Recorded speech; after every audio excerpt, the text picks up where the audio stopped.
নবুয়তের ধারা শেষ হওয়ার পরে বেলায়েতের ধারা যখন শুরু হইল, বড় পীর আব্দুল কাদের জিলানী, খাজা মাইনুদ্দিন চিশতি, বাহাউদ্দিন নকশবন্দি, বাংলাদেশে শাহজালাল, শাহপরান সহ ৩৬০ আউলিয়া, তাদের সিলসিলায় হাজার হাজার আউলিয়া, সারা বিশ্বে লক্ষ লক্ষ আউলিয়া আল্লাহ তাআলা জগতের কাছে, জগতের বুকে পাঠান চরিত্রবান বানানোর জন্য।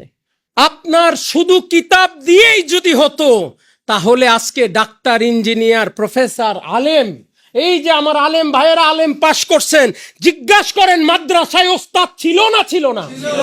ছিল না ছিল না? কেন? একেবারে ছোটবেলা থেকে বইটা হাতে দিয়ে বললেই তো হইতো হুজুর পইরা নিয়েন। আমরা যারা ইউনিভার্সিটিতে পড়েছি, ছোটবেলা থেকে আমাদের শিক্ষক ছিল না ছিল না? ছিল না ছিল না? আমার পড়ার বেলায় শিক্ষকের কাছে গেলে আলহামদুলিল্লাহ, আর আল্লাহকে পাওয়ার বেলায় শিক্ষকের কাছে গেলে কিছু গাধা বলে নাউজুবিল্লাহ। আউযু বিল্লাহি মিনাশ শাইতানির রাজিম। বিসমিল্লাহির রহমানির রহিম। নাহমাদুহু ওয়া নুসাল্লি আলা রাসূলিহিল কারীম। আম্মা বাদ। সর্বপ্রথম আমি আমার মহান মোর্শেদ, দিন দুনিয়ার কোহিনূর মুহাম্মদ ইসলামের পুনর্জীবন দানকারী, যুগের ইমাম, আম্বিয়ায়ে কেরামের ধর্মের দায়িত্ব ও বেলায়েত লাভকারী, আল্লাহর দেওয়া পুরস্কার পূর্ণিমার চাঁদে বাবা দেওয়ানবাগীর জীবন্ত প্রতিচ্ছবি, সুফি সম্রাট হজরত শাহ দেওয়ানবাগী রাহমাতুল্লাহ আলাইহির নুরানিময় কদম মোবারকে শতকোটি সালাম এবং কদমবুচি জ্ঞাপন করি।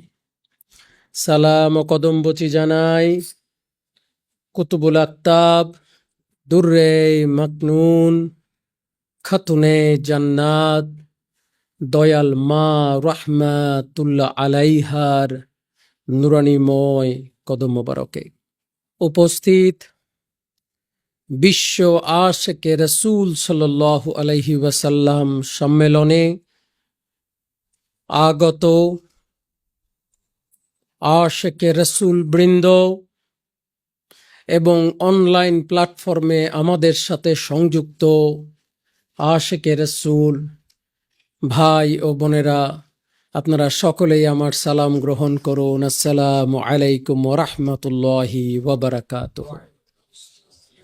আমাদের মোর্শেদ বাবা দেওয়ানবাগী রাহমাতুল্লাহ আলাইহির ৭৬তম শুভ জন্মদিন স্মরণে আমরা আজ ১২ই ডিসেম্বর রোজ শুক্রবার বিশ্ব আশিকে রাসূল সাল্লাল্লাহু আলাইহি ওয়াসাল্লামের আয়োজন করেছি। বাংলাদেশ সহ বিশ্বের বিভিন্ন দেশ থেকে প্রতিনিধিগণ এই সম্মেলনে উপস্থিত হয়েছেন। অনলাইনের মাধ্যমে প্রায় শতাধিক দেশ থেকে আশিকে রাসূলেরা আজকের এই অনুষ্ঠান সরাসরি সম্প্রচার দেখছেন। আশিকা রাসূল বোনেরা যারা আজকে পর্দার কারণে দরবার শরীফে উপস্থিত হতে পারেন নাই, তারাও অনলাইনের মাধ্যমে আমাদের সম্প্রচার দেখছেন। আমি উপস্থিত অতিথিবৃন্দ এবং অনলাইনে সংযুক্ত সকলকে ধন্যবাদ, সাধুবাদ এবং কৃতজ্ঞতা জ্ঞাপন করি আজকের এই অনুষ্ঠানকে আপনারা এসে এবং সরাসরি দেখার মাধ্যমে সাফল্যমণ্ডিত করার জন্যে। আসলে আমাদের মোর্শেদ বাবা দেওয়ানবাগী রাহমাতুল্লাহ আলাইহি আজ থেকে ৭৬ বছর আগে এই ধুলির ধরায় আগমন করেন। ব্রাহ্মণবাড়িয়া জেলার বাহাদুরপুর গ্রামের ছোট্ট একটি টিনের ঘরে তার জন্ম হয়। সেই দিন জগতের কারো ধারণা ছিল না এই টিনের ঘরে জন্ম নেওয়া ছোট্ট একটি শিশু সারা বিশ্বকে আলোকিত করে দেবেন। সেই দিন হয়তো কেউ বুঝতে পারেনি, ধারণাও করতে পারেনি। গ্রামের একটি টিনের ঘরে শিশু জন্ম নিয়ে সারা দুনিয়াকে আলোকিত করে দিতে পারেন, কেউ হয়তো স্বপ্নেও চিন্তা করেন। কিন্তু ওলি আল্লাহগণ আল্লাহর দ্বারা মনোনীত, আল্লাহর থেকে মনোনীত। আল্লাহ তাআলা মনোনয়ন করেছেন, সিদ্ধান্ত নিয়েছেন তাকে দিয়ে আল্লাহর আদর্শ সমাজের মাঝে প্রচার করবেন। আমরা সৌভাগ্যবান যে আমরা আমাদের মুর্শেদ হিসেবে আল্লাহর ওলি বাবা দেওয়ানবাগী রাহমাতুল্লাহ আলাইকে পেয়েছি। যদি আজকে আমরা তাকে না পেতাম, আজ মোহাম্মদ ইসলাম নামটা হয়তো আমাদের কানে কখনোই আসতো না। আজ যদি আমরা তাকে না পেতাম, নিজেরা আশেকে রসুল বলার হয়তো সুযোগ পেতাম না। আজ যদি তাকে না পেতাম, লক্ষ লক্ষ মানুষ আজ আল্লাহর সন্তুষ্টি অর্জনের পথে ধাবিত হতে পারত না। আজ যদি তাকে না পেতাম, আল্লাহর অস্তিত্ব, আল্লাহকে দেখেছি বলে যে মহামানব বজ্র কণ্ঠে সারা দুনিয়াকে আলোকিত করেছিলেন, এমন মহামানবকে হয়তো আমরা খুঁজে পেতাম না। আজ যদি তার জন্ম না হতো, আশেক আর মাসুকের প্রেম কি জিনিস আশেক তা কোনোদিন বুঝতো না। মাসুক কাকে বলে, মাসুকের প্রেম কাকে বলে, মাসুককে হারানোর বেদনা কি আর মাসুককে পাবার আনন্দ কি, তা বুঝি আমরা বুঝতে পারতাম না। আজ যদি সে মহামানবের জন্ম না হতো, তাহলে আমি গোলাম নিজেকে আশেকে রসুল বলে পরিচয় দিতে পারতাম না।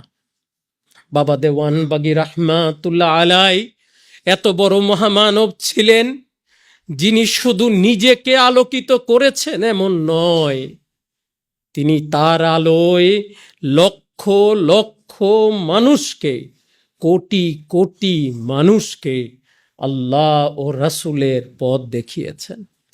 শুধু তাই নয়, তার বহু মুরিদ কাশফ খুলেছে, অনেক কিছু দেখতে পেরেছেন। আল্লাময় জগতের মারেফত সম্পর্কে জ্ঞান অর্জন করার সৌভাগ্য অর্জন করেছেন।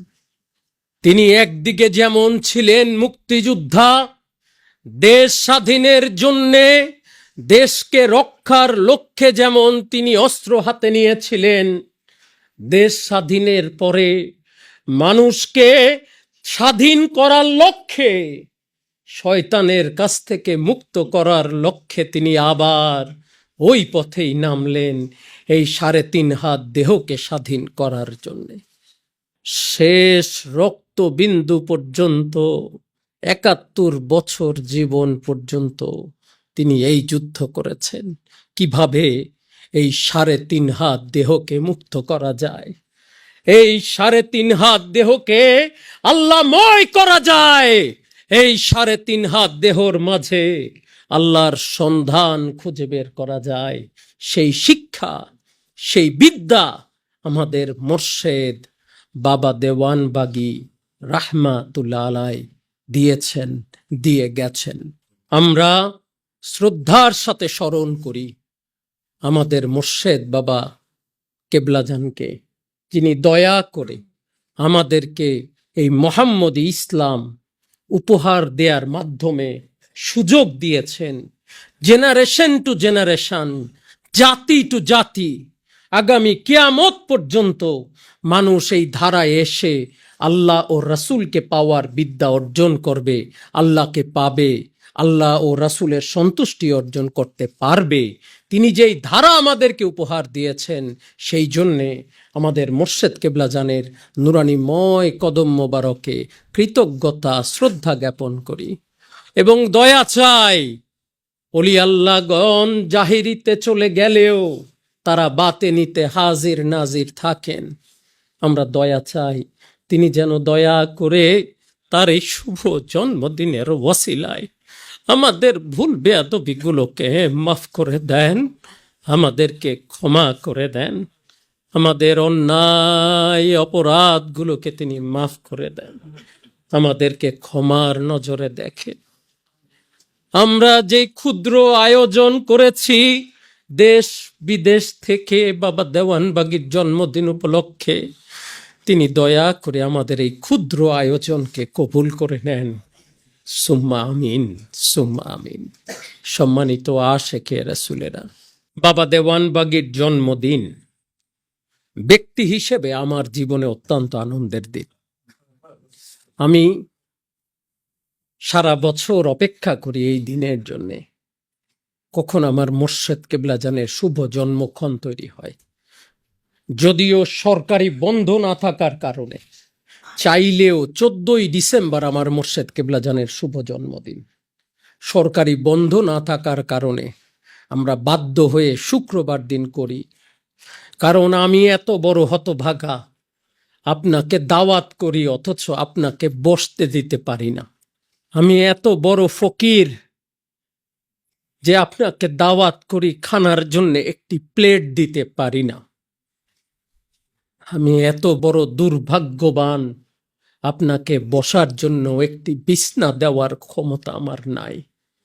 আমার দাওয়াতে 10 ঘন্টা 12 ঘন্টা বাসে চড়ে, প্লেনে চড়ে আশেকে রাসূলেরা আজ বাবে রহমতে এসেছে, কিন্তু আমি এত বড় হতভাগা, বসার চেয়ার দিতে পারলাম না, মাথার উপরে ছাদ দিতে পারি নাই।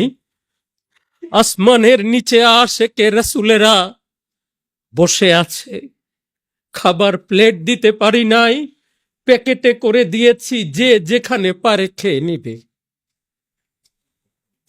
আমি ক্ষমা প্রার্থী, আমাকে ক্ষমা সুন্দর দৃষ্টিতে দেখবেন।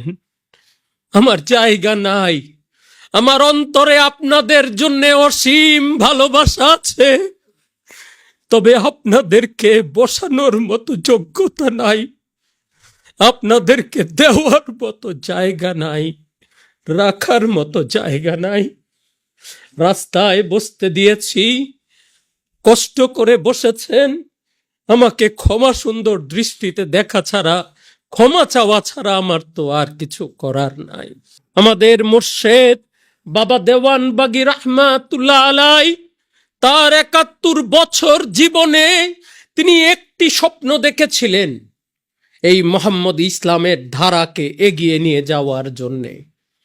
তিনি আমাকে যখন দায়িত্ব দিতে চেয়েছেন, আমি দায়িত্ব নিতে চাইনি, কারণ আমি জানি এটার জ্বালা কি, আগুনে কিভাবে জ্বলতে হয় আমার জানা আছে।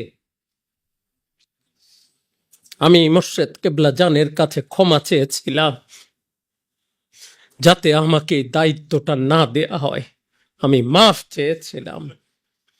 তিনি আমাকে বলেছেন, যদি তুমি এই দায়িত্ব না নাও তাহলে আমার সাজানো বাগান ধ্বংস হয়ে যাবে। উনি তো শুধু আমার পিতা ছিলেন না, উনি আমার মোর্শেদ ছিলেন। পিতার কথা থেকে সরে দাঁড়ালেও মোর্শেদের কথা থেকে সরে দাঁড়ানোর যোগ্যতা ক্ষমতা তো আমার ছিল না। নিজের ইচ্ছায় নই, নিজের ইচ্ছায় করিনি। আমি 3বার নিষেধ করেছিলাম যে আমি এই দায়িত্ব নিতে চাই না।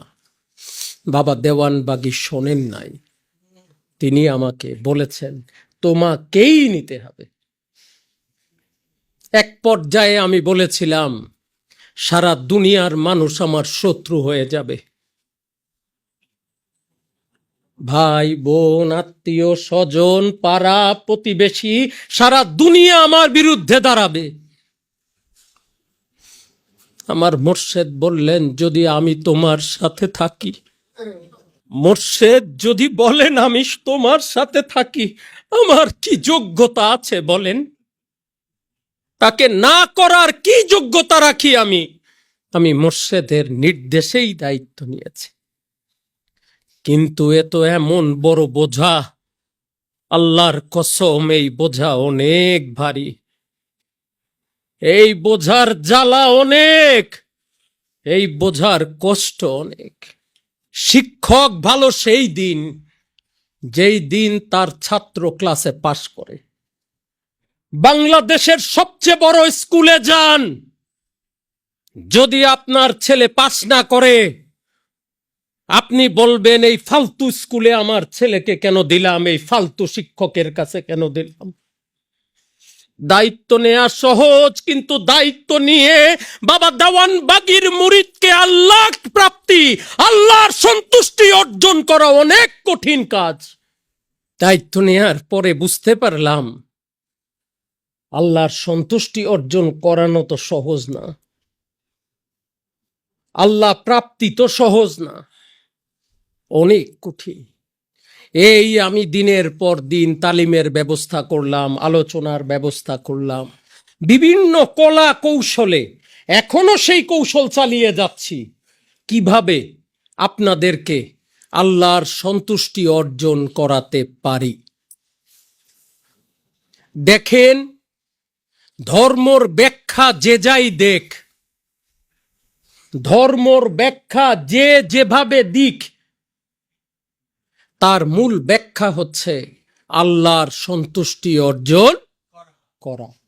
যে যত বড় জ্ঞানী হোক, যে যত বড় নামাজি হোক, হাজি হোক, আলেম হোক, ডাক্তার হোক, ইঞ্জিনিয়ার হোক, কোনো লাভ নাই যদি আল্লাহর সন্তুষ্টি অর্জন করা না যায়।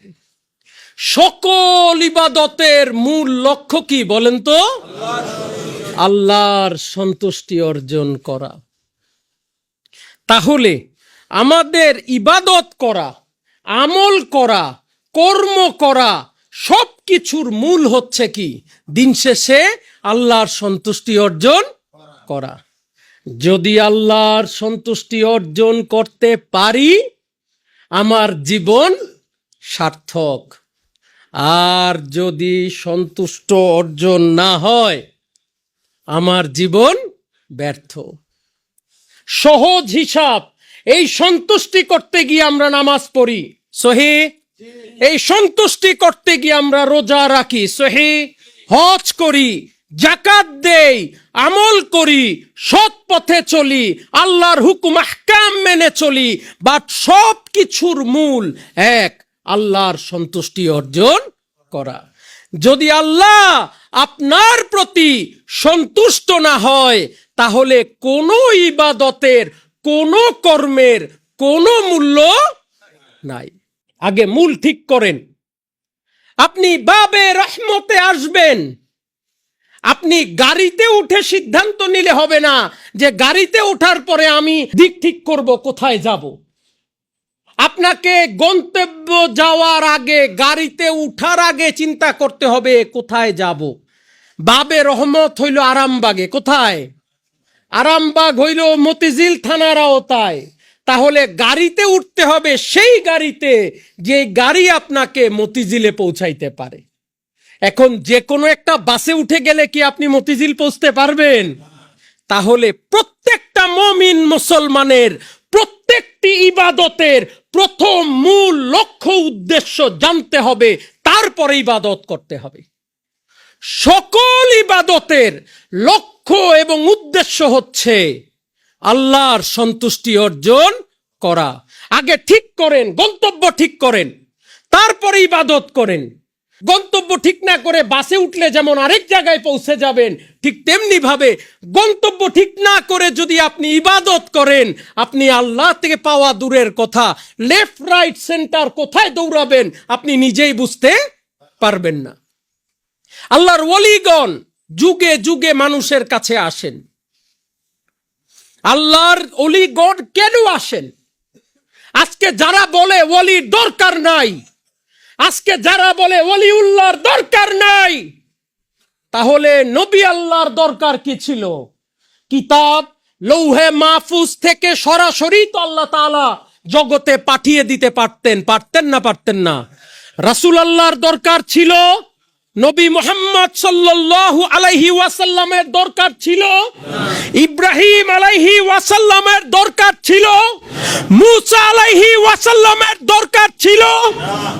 যাদের কাছে কিতাব এসেছে অথবা সহিফা এসেছে, সরাসরি কিতাব এবং সহিফা পাঠাই দিয়ে আল্লাহ বলতে পারতেন, পইরা নিস বাবা, তুই মাপ পেয়ে যাবি। কি বলেন, সত্য না মিথ্যা? আল্লাহ করছেন নাকি? কিতাব পাঠাইছেন, সাথে কিতাব কিভাবে পাঠাইছেন? তার বন্ধুর মাধ্যমে। কি বাইন্ডিং কইরা পাঠাইছেন নাকি? কিতাব পাঠাইছেন? কোন কাগজে লেখে কোন বাইন্ডিং করা কিতাব এই জগতে আসছে নাকি? কেন আসে নাই? প্রত্যেকটা কিতাব, প্রত্যেকটা সহিফা আল্লাহর বন্ধুর মুখ দ্বারা, জবানি মোবারক দ্বারা আল্লাহ বের করে বলেছেন, এইটা আমার বাণী, তুমি যদি এইটা মানো তাহলে তুমি আমার বন্ধুকে মানবা, তুমি যদি এইটা মানো তাহলে তুমি আমাকেই মানবা। কি বলেন, সত্য না মিথ্যা? তাহলে যদি বলে শুধু কিতাব পড়লেই হবে, ওলি আল্লাহর দরকার নাই, তাহলে কাজ হবে? নবুয়তের ধারা শেষ হওয়ার পরে বেলায়েতের ধারা যখন শুরু হইল, বড় পীর আব্দুল কাদের জিলানী, খাজা মাইনুদ্দিন চিশতি, বাহাউদ্দিন নকশবন্দি, বাংলাদেশে শাহজালাল, শাহপরান সহ ৩৬০ আউলিয়া, তাদের সিলসিলায় হাজার হাজার আউলিয়া, সারা বিশ্বে লক্ষ লক্ষ আউলিয়া আল্লাহ তাআলা জগতের কাছে, জগতের বুকে পাঠান চরিত্রবান বানানোর জন্য। আপনার শুধু কিতাব দিয়েই যদি হতো, তাহলে আজকে ডাক্তার, ইঞ্জিনিয়ার, প্রফেসর, আলেম, এই যে আমার আলেম ভাইয়েরা আলেম পাশ করছেন, জিজ্ঞাসা করেন মাদ্রাসায় ওস্তাদ ছিল না ছিল না? ছিল না ছিল না? কেন? একেবারে ছোটবেলা থেকে বইটা হাতে দিয়ে বললেই তো হইতো, হুজুর পইরা নিয়েন। আমরা যারা ইউনিভার্সিটিতে পড়েছি, ছোটবেলা থেকে আমাদের শিক্ষক ছিল না ছিল না? ছিল না ছিল না? আমার পড়ার বেলায় শিক্ষকের কাছে গেলে আলহামদুলিল্লাহ, আর আল্লাহকে পাওয়ার বেলায় শিক্ষকের কাছে গেলে কিছু গাধা বলে নাউজুবিল্লাহ। কি বলেন, সত্য না মিথ্যা? সত্য না মিথ্যা? আমার বাচ্চা পরীক্ষায় খারাপ করলে তারে নিয়ে টিউশনিতে ভর্তি করি, পয়সা দিয়া পড়াই, আর আল্লাহর ওলির কাছে আইসা আল্লাহকে পাওয়ার বিদ্যা শিক্ষা দিতে বললে আমাদের কিছু মানুষের গায়ে আগুন জ্বলে যায়। কি বলেন, সত্য না মিথ্যা? সত্য। দুনিয়ার এমন কোন বিশ্ববিদ্যালয়, দুনিয়ার এমন কোন মাদ্রাসা, দুনিয়ার এমন কোন ইনস্টিটিউট মানুষকে চরিত্রবান হওয়ার শিক্ষা দেয়? বলেন দেখি, আছে? আছে মনে হয়। আমি তো 2 বিষয়ে গ্রাজুয়েট করছি। আমি গ্রাজুয়েট করছি 2টা বিষয়, ইসলামিক স্টাডিজে আবার লতে। আমি এখনো দেখি নাই সারা বিশ্বে একটা প্রতিষ্ঠান জগতের বুকে কেউ দেখাইতে পারবে না যেটা চরিত্রবান হওয়ার শিক্ষা দেওয়া হয়। কি বলেন, সত্য না মিথ্যা? আছে? একটা মাত্র প্রতিষ্ঠান চরিত্রবান হওয়ার শিক্ষা দেয়, আল্লাহর ওলির দরবার, যেটা জগতের কেউ দিতে পারে না। আল্লাহর ওলির কাছে আসলে, তার সিনার সাথে নিজের সিনা মিলাইলে, তার ফায়েজ নিজের সিনায় পড়লে ওই অন্তর পাপাচারে লিপ্ত হতে পারে? কি বলেন, পারে? বাবা দেওয়ানবাগীর কদমে এসে নিজেকে অনেক পাপ থেকে মুক্ত করেছেন এমন কারা আছেন? হাত উঠান।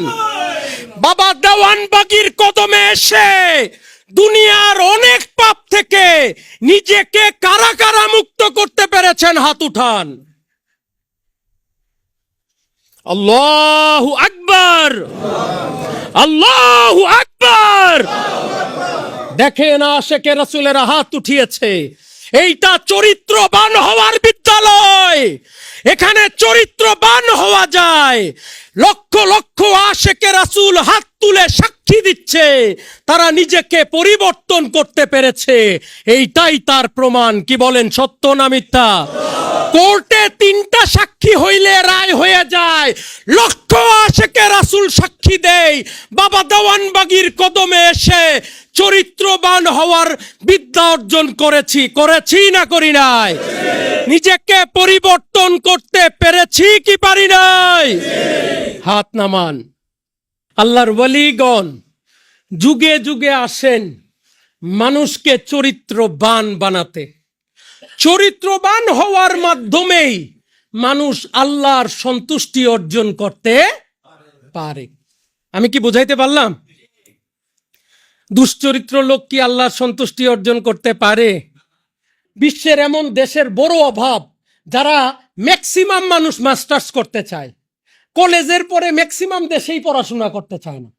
কারণ তার যদি হায়ার স্টাডির দরকার হয় তাহলে করে, নয়তো করে না। অনেকেই আছে যার হায়ার স্টাডির দরকার নাই, তিনি প্লাম্বার হবে, তিনি এইটা হবে, তিনি ওইটা হবে, বিভিন্ন কাজ আছে যেটার জন্য গ্র্যাজুয়েশন জরুরি না। তো বাংলাদেশে হোক আর না হোক, বাপ মারা ছেলে পেরে, না তোর ভার্সিটি যাওয়াই লাগবে, কি না তোর মাস্টার্স করতে হবে, এই বাপ মা যদি ছোটবেলার থেকে এই প্রেসার দিত যে তোর চরিত্রবান হইতে হবে, আগে মানুষ হইতে হবে, তারপরে পড়াশোনা শিখ। মানুষ না হইলে পড়ে পড়ে ডাক্তার, ইঞ্জিনিয়ার, প্রফেসর হয়ে লাভ কি? দিন শেষে তো পশুর মতো আচরণ করব আমরা। আগে মানুষ হইতে হবে, তারপরে আল্লাহকে পাইতে হবে। আমাদের প্রত্যেকটি আশেকে রাসূলের দায়িত্ব নিজে মানুষ হওয়া, নিজের মধ্যে মনুষ্যত্ব তৈরি করা এবং নিজেকে আশেকে রাসূল বানানো। যদি আমরা সেটা না পারি তাহলে আল্লাহর সন্তুষ্টি অর্জন হবে না। হবে নাকি? চরিত্র ঠিক না হইলে আল্লাহ সন্তুষ্ট হবে? আপনি নামাজ পড়লেন কিন্তু আপনি দিন শেষে চুরি করেন, লাভ হবে? হ্যাঁ, আপনি নামাজ পড়ে পরের হক মারলেন, লাভ হবে? আপনি হজে যান প্রতি বছর, হাজি সাহেব বলেন আর সুদ খান, কি লাভ হবে নাকি? তাহলে ইবাদত করলেও যদি আপনার চরিত্র না থাকে, ইবাদতের কোনো মূল্য নাই। So most important part of human life is character. কি? চরিত্র। চরিত্র না হইলে ডাক্তারের দাম নাই, প্রফেসরের দাম নাই, আলেমের দাম নাই, হুজুরের দাম নাই, শিক্ষকের দাম নাই। আছে কারো দাম? হ্যাঁ, 1000 কোটি টাকার মালিক কিন্তু চরিত্র ঠিক নাই, লাভ আছে? যার চরিত্র নাই তার কিছুই নাই, আর যার চরিত্র আছে তার সব আছে। বাবা দেওয়ানবাগী শিক্ষা দিচ্ছেন, আমার শিক্ষা না, আমি তো গোলাম মানুষ। আমার যোগ্যতা হইল বাবা দেওয়ানবাগীর শিক্ষা, আমার যোগ্যতা হইল আমার মোর্শেদ কেবলা জানের দয়া। আর কি যোগ্যতা আমার? আমার এইটুকুই যোগ্যতা।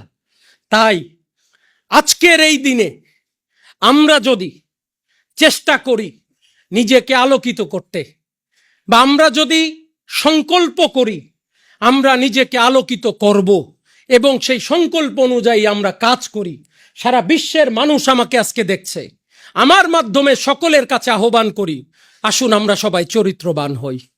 আসুন আমরা সবাই সকল ইবাদতের মাঝে মালিকের সন্তুষ্টি খুঁজে বেড়াই, মালিককে খুঁজে বেড়াই এবং তার সন্তুষ্টির জন্য নিজেকে অগ্রসর করি। মহান মালিক আমাদেরকে সেই তৌফিক দান করেন, সুম্মা আমিন।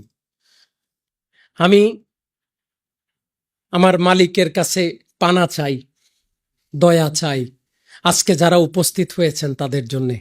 মালিক যেন দয়া করে আমাদের এই ক্ষুদ্র আয়োজনকে কবুল করে নেন, আমাদের আশেকে রাসূলদেরকে কবুল করে নেন।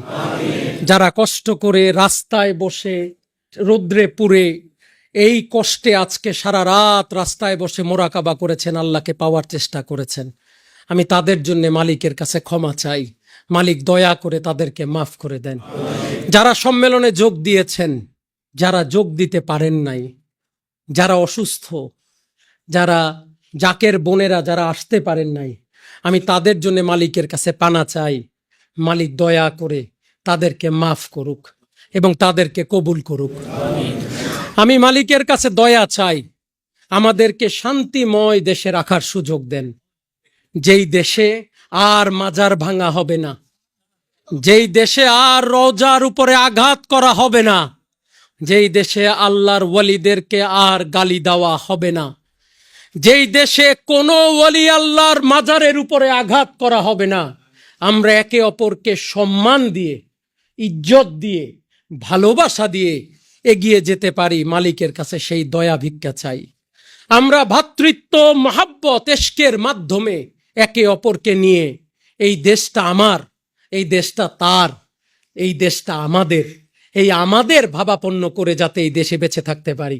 এই দেশে হিন্দু যেমন থাকবে, এই দেশে মুসলমান যেমন থাকবে, এই দেশে খ্রিস্টান যেমন থাকবে, এই দেশে বুদ্ধ যেমন থাকবে, এই দেশে ওহাবি যেমন থাকবে, এই দেশে সুন্নিরাও একইভাবে থাকবে। সবাই সবার, কেউ কাউকে ছাড়া না। হয়তো আমার বিশ্বাস আমার কাছে, আপনার বিশ্বাস আপনার কাছে। আপনি আমার কবরে যাবেন না, আর আমিও আপনার কবরে যাব না। যেহেতু আমরা কেউ কারো কবরে যাব না, যেহেতু আমাদের কারো সাথে কারো কর্ম কবরে নিতে পারবো না, তাহলে কবরের উপরে এত মারামারি করে কি লাভ? চলেন না, আপনার বিশ্বাস আপনাকে ইজ্জত করি, চলেন না আমার বিশ্বাসকে আপনি আমার জায়গায় ইজ্জত করেন। আমার বিশ্বাসকে জোর করে আপনার ইচ্ছাটাকে প্রাধান্য দিয়ে আপনার কাছে নিতে চাইেন না। আমার মৃত্যুর পরে আমাকে জবাব দিতে হবে। আপনি এক রাত আমার সাথে কবরে থাকবেন না, থাকবেন নাকি? এক মিনিটও থাকবেন না। শোয়াই দিয়ে বলবেন সওয়াল জবাব শুরু হয়ে যাচ্ছে, দেই দৌড়। তো ভোদর পার্টির কাছ থেকে তো আমার ধর্ম শিখার দরকার নাই। আমি আমার মুর্শেদকে নিয়ে আসি, আমি আমার মুর্শেদ বাবা দেওয়ানবাগিকে নিয়ে আসি। আমার আশেকে রাসূলেরা তাদের মুর্শেদ বাবা দেওয়ানবাগিকে নিয়ে আসে। কি বলেন, আসে না নাই? আসে না নাই? আমার আশেকে রাসূলেরা কুদরতে খোদাকে নিয়ে আসে। আসে না নাই? আছে না নাই? হাত নামান, আমাদেরকে আমাদের মতো থাকতে দেন। আমরা রাসূলকে ভালোবাসি, আমরা আল্লাহকে ভালোবাসি, আল্লাহর আদর্শে চলি, রাসূলের মুহাব্বতে চলি। আমরা আমাদের মতো বাঁচতে চাই। আমাদের দেশ হিসেবে, দেশের নাগরিক হিসেবে সুন্দরভাবে বেঁচে থাকার অধিকার আছে। এই দেশ সকলের, এই দেশ কোনো একটি জাতির, একটি বর্ণের, একটি ভাষার মানুষের না, সবার। কেউ নোয়াখালীর ভাষায় কথা বলে, কেউ চাটগাইয়া ভাষায় কথা বলে, কেউ সিলেটি বলে, কিন্তু এই দেশ বাংলাদেশ, মায়ের দেশ, সোনার দেশ বাংলাদেশ। আমরা ভ্রাতৃত্ব, ভালোবাসা, মোহাব্বত দিয়ে যাতে একে অপরকে নিয়ে, সবাইকে নিয়ে চলতে পারি, আপনাদের সবার কাছে এই কামনা করি। যারাই দেশ চালাবেন, যারা চালাচ্ছেন, আগামীতে চালাবেন, সবার কাছে একটি কামনা, চলুন না হিংসা বিদ্বেষ ভুলে ভালোবাসা দিয়ে মানুষের মন জয় করি। গালিগালাজ না করে, কাদা ছোড়াছুরি না করে, একে অপরকে ধাক্কাধাক্কি না করে, মোহাব্বত দিয়ে বুকে জড়ায় ধরে কেন আমরা আগাতে পারবো না?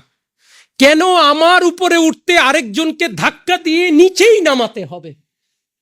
আল্লাহর উপরে ভরসা করে মালিকের সন্তুষ্টির কথা চিন্তা করলে, যে আল্লাহ দেখছেন আমি যা করি, প্রত্যেকটি মানুষ যদি এইটা অনুধাবন করে, বান্দা যা করে আল্লাহ তা দেখেন, সে আর খারাপ কাজ করতে পারবে না। চলেন না একটা সুন্দর শান্তিময় সমাজ উপহার দেই। চলেন না সবাই মিলে একটা ভালোবাসা এবং একটা ভ্রাতৃত্ব তৈরি করে দেই। সবার কাছে এই কামনা করি। আজকের বিশ্ব আশেকে রাসূল সম্মেলনে উপস্থিত আমার আশেকে রাসূল ভাই ও বোন, অনলাইনে উপস্থিত আশেকে রাসূল ভাই ও বোন, আবারও সবাইকে ধন্যবাদ এবং কৃতজ্ঞতা জ্ঞাপন করি আজকের এই অনুষ্ঠানকে সাফল্যমণ্ডিত করার জন্য। আপনারা আপনাদের মূল্যবান সময় আমার মতো অধম নালায়েকের ডাকে সাড়া দিয়ে দিয়েছেন। আমি আমার অন্তরের অন্তঃস্থল থেকে আপনাদেরকে কৃতজ্ঞতা জ্ঞাপন করি এবং মালিকের কাছে পানা চাই, তিনি দয়া করে আমাদের সবাইকে কবুল করে নেন। সবাই বলুন আমিন সুম্মা আমিন। আপনাদের সকলের সুস্বাস্থ্য এবং দীর্ঘায়ু কামনা করে আমি গোলাম আজকের মতো বিদায় চাই। আসসালামু আলাইকুম ওয়া রাহমাতুল্লাহি ওয়া বারাকাতুহু।